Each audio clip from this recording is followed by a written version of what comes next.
La vertenza Italcementi approderà in aula, convocata una seduta straordinaria del Consiglio Comunale di Porto Empedocle, lavori fissati per il prossimo 13 febbraio. Un momento di confronto e di approfondimento per tenere alta l'attenzione e mantenere accesi i riflettori sulla delicata questione.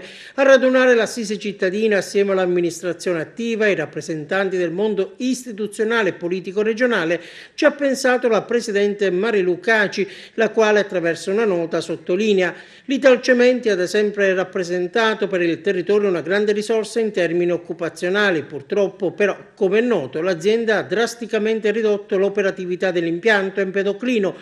Ne sono derivate due enormi problematiche, evidenzia ancora Marilu Caci: la perdita del lavoro per la quasi totalità dei dipendenti e l'esigenza di salvaguardia del territorio e dell'ambiente. Due esigenze, due priorità che il municipio di Vigata vuole passare sotto la lente di ingrandimento istituzionale. In questi ultimi mesi, fa sapere la Presidente del Consiglio Comunale della cittadina marinara, mi è capitato tante volte di ascoltare le storie di padri di famiglia sprofondati in un limbo di incertezza e di disperazione per l'assenza di concrete soluzioni, e questo perché tra dipendenti effettivi e indotto l'Italcementi garantì lavoro ad oltre 250 persone.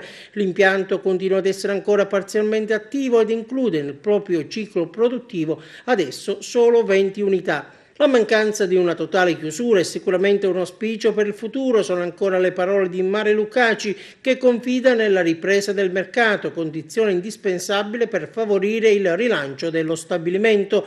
E poi in un secondario c'è l'aspetto che riguarda la tutela del territorio. L'insediamento industriale, evidenzia Marilu Caci, ha notevolmente appesantito il paese sotto il profilo paesaggistico ed ambientale.